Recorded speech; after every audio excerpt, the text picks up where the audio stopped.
Olá, estamos começando o nosso programa Encontro Fraterno, hoje batendo um papo muito agradável com Saulo César Ribeiro, que esteve conosco no 32º Congresso Espírita de Goiás. Você acompanha ainda o quadro Tira Dúvidas com Euzi e Eusita, a dica de leitura da semana, o momento cultural e muito mais. Estamos começando o nosso programa Encontro Fraterno, que é feito para você.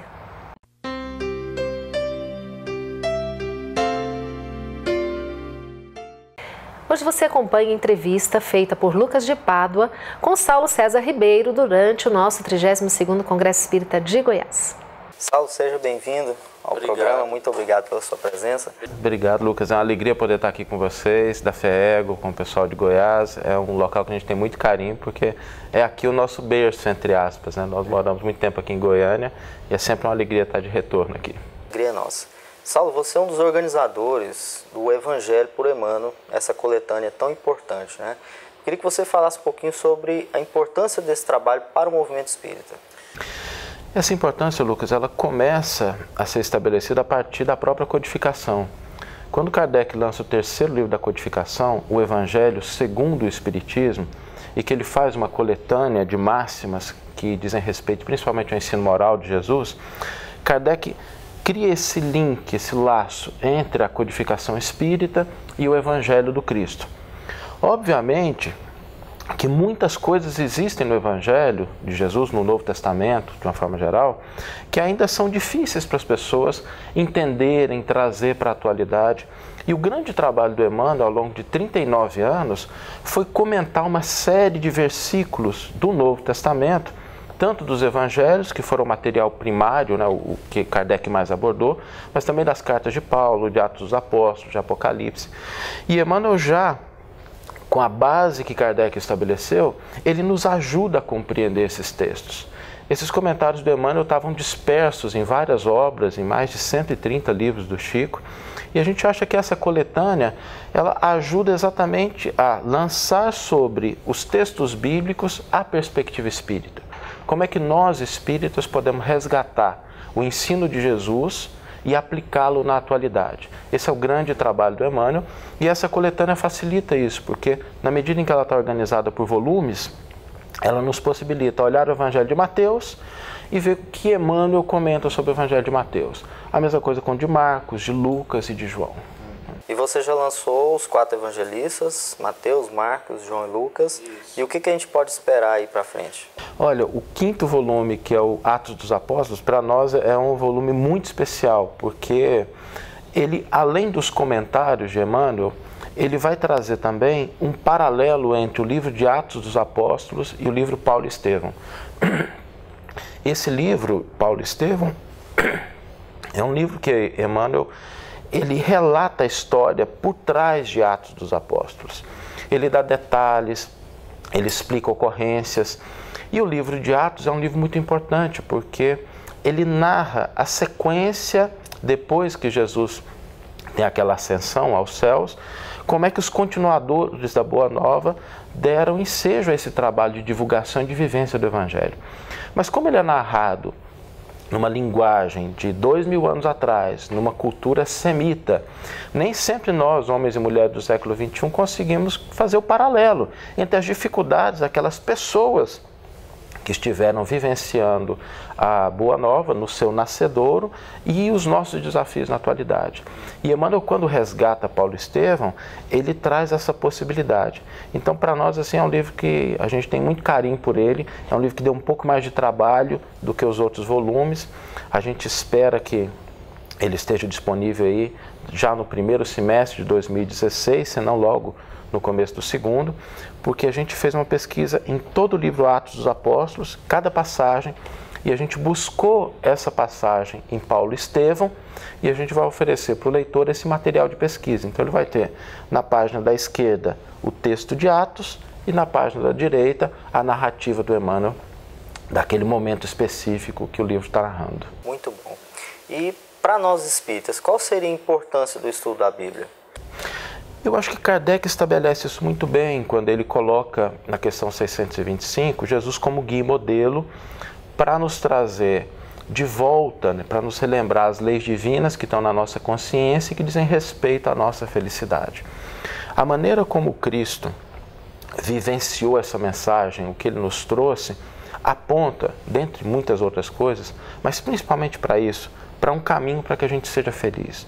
No cotidiano da vida, quando eu estou lidando com as minhas questões do dia a dia, as questões de família, há sempre uma indicação na vida de Jesus, no exemplo de Jesus, no ensino de Jesus, de como a gente deveria se portar, visando de fato uma felicidade real. E quando nós espíritas, de posse da terceira revelação, conhecemos a realidade do mundo espiritual, muitas coisas que são obscuras, que Jesus não pôde dizer ou que ficou um pouco oculto em função da natureza da linguagem, da forma da narrativa, a doutrina espírita esclarece isso. É sempre bom a gente lembrar que Jesus nunca escreveu nada. O material didático do Cristo não foi o pergaminho, não foi a tinta.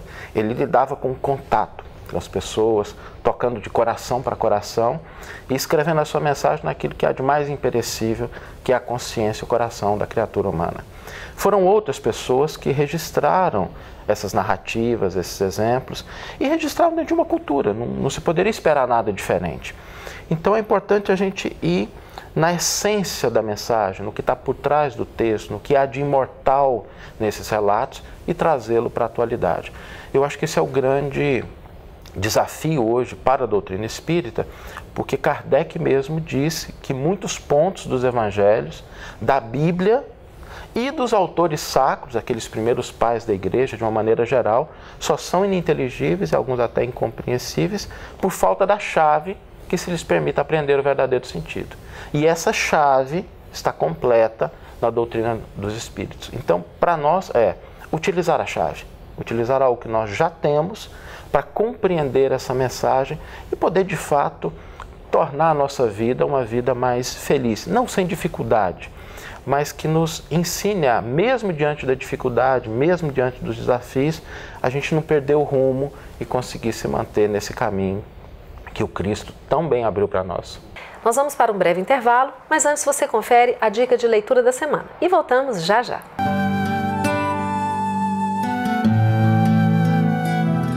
A dica de livro de hoje é essa, Das Causas Primárias, do Tarsílio Rangel. Por que eu estou dando essa dica? Trata um assunto que para muitos é árido, que é a parte científica do Livro dos Espíritos, em especial sobre a criação. As primeiras perguntas do Livro dos Espíritos, aqui são só 16 perguntas e rendeu um livro muito bom, por sinal. Então é a dica de hoje, leiam, estudem, mas não fiquem só nas 16 que ele tratou, não. Caminhem na leitura e vão no Livro dos Espíritos até a última questão. Mas vocês verão a qualidade desse livro que vale a pena ser lido.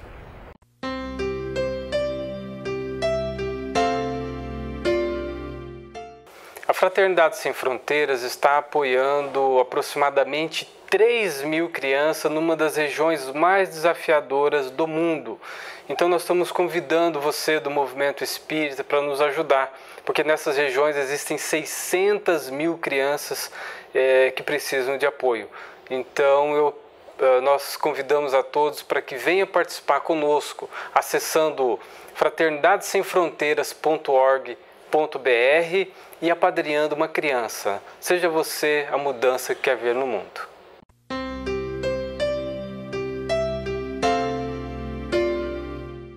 Estamos de volta com a entrevista feita durante o 32º Congresso Espírita de Goiás com o nosso amigo Saulo César Ribeiro. E como você disse, o estudo da Bíblia é um estudo difícil, né? Que exige um certo cuidado. E qual que é o seu método de estudo? Eu queria que você dividisse isso com o público. Eu acho que, primeiramente, a primeira grande orientação que a gente dá é partir do texto. Apesar de ser um texto difícil, apesar de ser um texto que traz nuances, linguagens, características de época, de cultura, mas dá uma lida. Abre o livro, lê, tenta não parar naqueles versículos mais difíceis, lê, dê uma visão geral do livro. Acho que esse é o primeiro passo mais importante. O segundo é considerar que existem aspectos culturais, aspectos linguísticos. E aí buscar uma literatura de apoio. Hoje em dia no Brasil nós temos uma vasta literatura, temos um trabalho muito bem feito por companheiros do movimento espírita, como Haroldo Dutra Dias e tantos outros que vêm contribuindo com essa possibilidade de compreender cultura, linguagem. Isso já vai ajudar bastante. E depois a gente sempre recomenda nunca perder de vista os princípios da doutrina, porque são eles que vão nos ajudar a resgatar a essência dessa mensagem. Então, se a gente tiver essas 3 etapas, né, dá uma lida no texto, né, trazer essa contribuição histórica, cultural, tentar entender um pouquinho a época, não fazer o Evangelho se ajustar à nossa compreensão, mas fazer o esforço de nos encaminharmos, viajarmos até aquela época e ter em mente a contribuição da doutrina espírita. Eu acho que o estudo vai ficar um estudo gostoso, vai ficar um estudo rico e um estudo muito útil para quem empreender. Uma vez que a Bíblia ela relata um histórico de uma civilização antiga, com uma outra cultura, como é que deve ser o nosso olhar para isso? Como é que a gente consegue fazer esse equilíbrio entre os dias atuais e os dias da Bíblia? Essa é uma pergunta muito importante, Lucas, porque muitas pessoas tentam olhar para o texto bíblico como se aquelas narrativas estivessem acontecendo hoje no Brasil do século XXI. Isso não é verdade. Aquelas narrativas aconteceram há 2.500 anos atrás, 3.000 anos atrás, dizem respeito a um povo com características tecnológicas, culturais, muito diversas da nossa. Era um povo pastoril, era um momento da civilização que os princípios básicos da nossa sociedade não estavam estabelecidos. Então a gente deve olhar para isso sem o preconceito de quem olha para essa realidade e a julga inferior à nossa. Seria mais ou menos como um adulto olhar para uma criança brincando e começar a fazer juízo de valor acerca da racionalidade, da pertinência ou não daquela brincadeira. É um momento específico. Essas narrativas, elas foram registradas com um propósito: trazer uma experiência da relação da criatura com o Criador. Esse é o grande propósito, principalmente dos textos do Velho Testamento. Narrar um conjunto de experiências, de vivências, de desafios, de acertos e de erros, porque nós somos criaturas humanas, somos suscetíveis a acertar e a errar. E ali nós temos esse primeiro ensaio dessa relação da criatura com o Criador e uma tentativa de compreensão desse Deus que até nos dias atuais, nós, enquanto humanidade, não temos um consenso. Não sei se chegaremos até algum dia, mas o fato de não haver um consenso indica, de certa forma, que nós ainda estamos em busca de compreender a criatura, compreender o Criador, assim como o Criador também está em busca da sua criatura. Então, ainda bem que é uma via de mão dupla, né? Deus em busca do homem e o homem buscando Deus. Essas narrativas têm esse papel. O Novo Testamento, ele já tem uma característica um pouco diferente, porque ele parte de uma figura muito importante, que é a figura do Cristo, da sua vivência, dos seus ensinos, do seu exemplo, e depois dos continuadores dessa obra. Então nós temos aí um avanço, algo que parte de uma base. Não existe Novo Testamento sem Antigo Testamento. É impossível compreender em profundidade a mensagem de Jesus sem o entendimento da sua origem. A gente sempre gosta de lembrar, não é à toa que o Cristo escolheu aquela cultura, aquele momento histórico, aquela região para trazer o seu ensino, porque se um agricultor não semeia num solo não preparado, quem dirá o Cristo, com a mensagem do amor, trazer a sua contribuição em algo que não havia sido preparado. Então aquela é a preparação, aquela é a base. Ele traz dentro dessa cultura o seu avanço, e aí nós tivemos aí 18 séculos para amadurecer e para estar preparado com o avanço da ciência, da razão, para uma compreensão mais profunda da vida espiritual, que fecha, que encerra, que dá coerência a todo esse grande conjunto de revelação da mesma lei divina. Antigo Testamento, Novo Testamento, a contribuição da doutrina espírita estão dentro do mesmo conjunto de compreensão das leis divinas. Nós vamos para um breve intervalo, mas antes você confere o quadro Tira Dúvidas com Eusi e Eusita. E daqui a pouquinho, mais bate-papo com Saulo.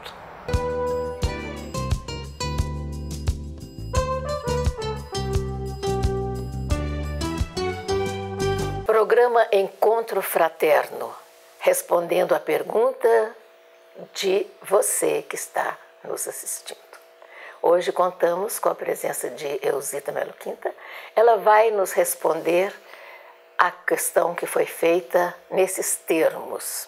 A cura do mal no perispírito leva à cura de seu correspondente no corpo físico? Ou melhor ainda dizendo, ou pode acontecer de não haver uma cura plena no corpo físico? Como você responderia, Zita? Olha, toda enfermidade é uma sujidade espiritual. Nós sabemos que todas as doenças, que todas as enfermidades, elas estão no mapa real do corpo físico, que é o corpo espiritual. O que significa isso? Que o corpo físico ele irá funcionar como um filtro, como um mata-borrão que absorve todas as impurezas. As doenças que carregamos conosco fazem parte dos nossos excessos, dos nossos desatinos, das nossas vivências desregradas. E tudo isso foi registrado na nossa caixa preta, que é o corpo espiritual.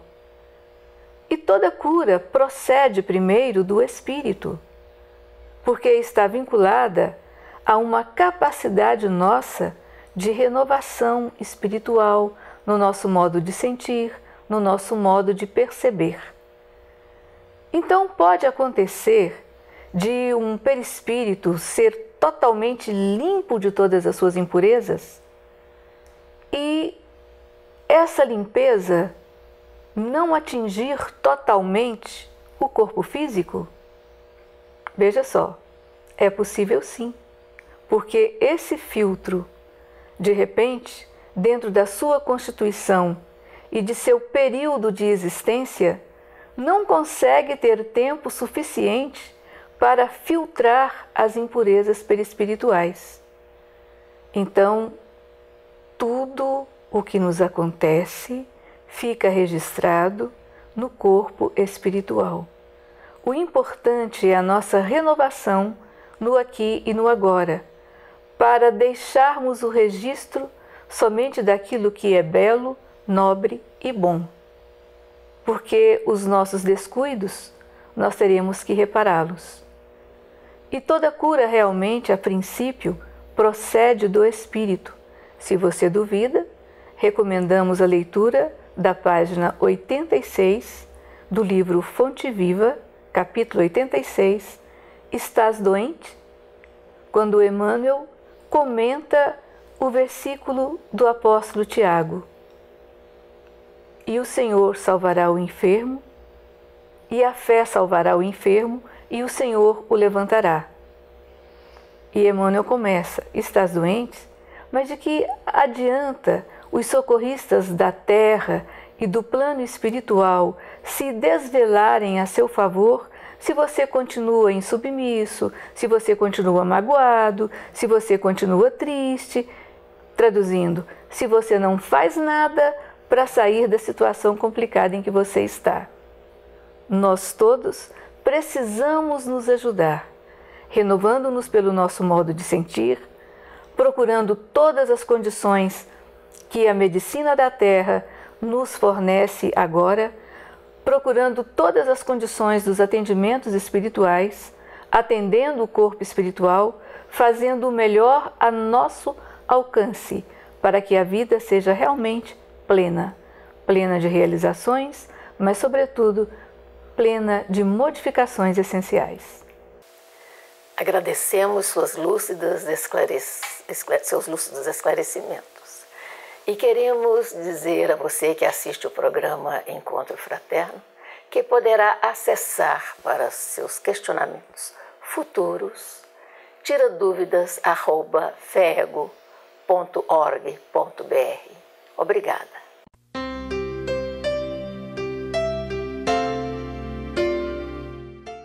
Convidamos o nosso caro telespectador e a nossa cara telespectadora a ficarem atentos. 25 a 28 de fevereiro do próximo ano, teremos o nosso congresso aqui em Goiânia. E o tema, vida, desafio e soluções. Quem não tem desafio? O Espiritismo tem soluções. 25 a 28 de fevereiro de 2017, o nosso congresso aqui no Centro de Convenções. Muito obrigado.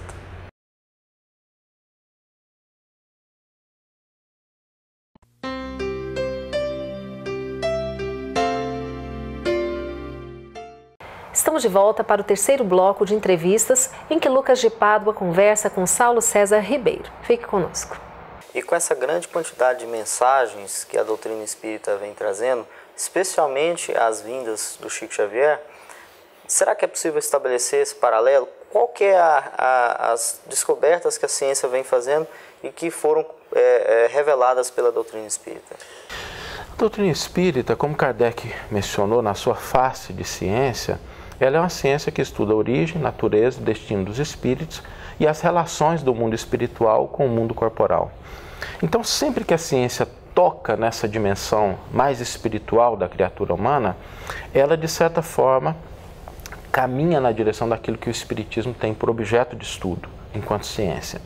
E todas as descobertas acerca da nossa relação com a nossa consciência, dos impactos de vidas passadas no nosso cotidiano, de muitas pesquisas relacionadas à consciência humana, elas encontram um espaço comum entre aquilo que a ciência nos traz e aquilo que os espíritos nos revelam.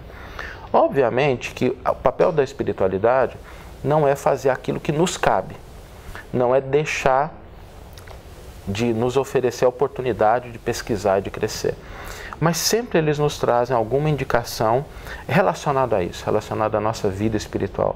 E a gente percebe que essa espiritualidade, independente de crença religiosa, independente de religião, ela é algo que vai despertando paulatinamente. Hoje nós já temos companheiros católicos, evangélicos, budistas, protestantes, que narram experiências de natureza espiritual. Um parente que desencarnou e que num momento muito específico acaba aparecendo para a pessoa, uma situação em que a pessoa recebe uma certa intuição de algo que mais na frente ela vai compreender, um certo sonho que depois se mostra como algo que fazia um sentido maior, são todos fenômenos da natureza humana. E o Espiritismo ele vem auxiliar essa compreensão e a ciência também vem trazer essa dimensão mais transcendental da criatura humana. Então, nesse espaço em que a ciência busca tratar no homem algo além da matéria, aí nós temos de fato uma grande contribuição da doutrina espírita, independente de crença religiosa, independente de proposta de denominação, porque todas elas têm a sua contribuição, mas nesse aspecto da ciência espiritual, eu acho que o Espiritismo tem uma grande contribuição. E você faz parte do NEP, Núcleo de Estudos e Pesquisa do Evangelho. Eu queria que você falasse um pouquinho sobre esse trabalho. Muitas casas espíritas têm aderido a esse projeto. Fala um pouquinho para a gente. A gente sempre estimula esse trabalho, desse Núcleo de Estudo e Pesquisa, como sendo um espaço de aprofundamento. Mas esse aprofundamento, é sempre bom a gente lembrar, não é um aprofundamento meramente intelectual. Embora seja importante a razão, o Espírito de Verdade já nos orienta que existem duas asas, a asa do sentimento, a asa do amor, a asa do conhecimento da razão. O estudo do NEP, ele nunca pode se circunscrever especificamente ou unicamente ao aprofundamento intelectual. Ele deve comparecer, ele é importante, mas junto com ele, o espaço de convivência, o espaço de troca de experiência, o espaço de diálogo de pessoas que estão imbuídas de um desejo comum de compreender um pouco mais do Evangelho. Por isso, no NEP, a palavra pesquisa aparece como sendo esse direcionamento. Não é somente uma opinião ou alguém, mas também trazer uma contribuição de outros autores, trazer uma contribuição de pessoas que estão já há muitos anos refletindo sobre esses textos, linguistas, historiadores, arqueólogos, tudo isso contribui. Então o NEP é esse espaço em que comparece, certamente, o desejo de conhecer, mas, sobretudo, oportunizar esse diálogo, essa convivência, essa troca de experiências de vida. Porque, como a gente mencionou antes, isso está baseado no próprio exemplo do Cristo. Jesus não relegou a lei e os profetas. O primeiro capítulo do Evangelho segundo o Espiritismo é não vim destruir a lei e os profetas. Então, ele não abre mão dessa contribuição histórica, cultural, desse entendimento. Mas ele complementa isso e tem no seu método a convivência, ele tem o diálogo, ele tem a vivência junto com as pessoas. Então, acho que o NEP é esse resgate daquela comunidade primitiva em que as pessoas se reuniam para ler um texto de Paulo, para relembrar uma passagem, um ensino de Jesus, um exemplo, e ali dialogar, trazer a sua vida, a sua experiência. Particularmente, eu acho um espaço muito importante para nós, dentro do movimento espírita, e para nós como pessoas, porque ele não é fechado aos espíritas. A gente já tem notícia de NEPs que trazem pessoas de outras religiões que têm interesse em saber o que o Espiritismo tem a dizer sobre determinado assunto e também trazer a sua contribuição. Saulo, muito obrigado pela sua colaboração. A gente espera que muito em breve você esteja conosco mais uma vez. Eu agradeço muito a oportunidade de estar aqui e deixo nosso abraço para quem está nos assistindo, nos ouvindo e estimulando. Estudem o Evangelho. Acho que a gente só tem a ganhar com isso. Muito obrigado. O nosso programa está chegando ao fim. Você confere agora o Momento Cultural. Agradecemos a você por estar conosco a cada semana. Que Jesus abençoe a cada um de nós. Fiquem com Deus e até semana que vem.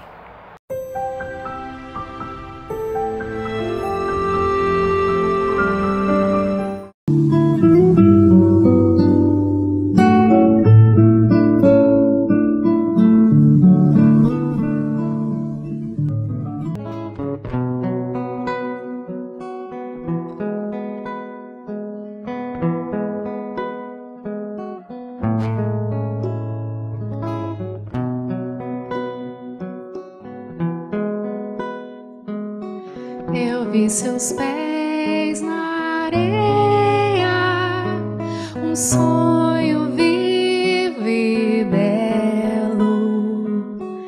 Vi suas marcas de amor criar um elo de alegria, de luz e caridade, e a terra inteira cantou fraternidade.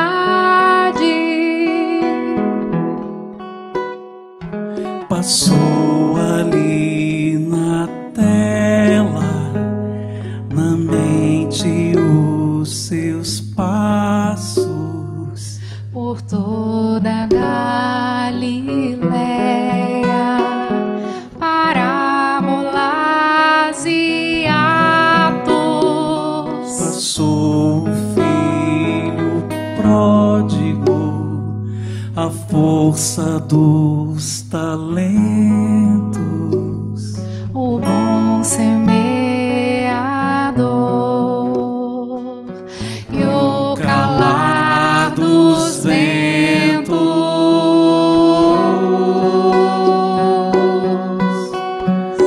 É Jesus, mestre do coração,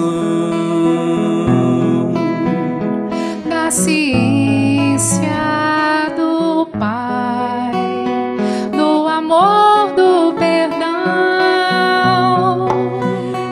é Jesus, todo consolo e fé, o conselheiro de paz que a gente tanto quer. É Jesus, mestre do coração,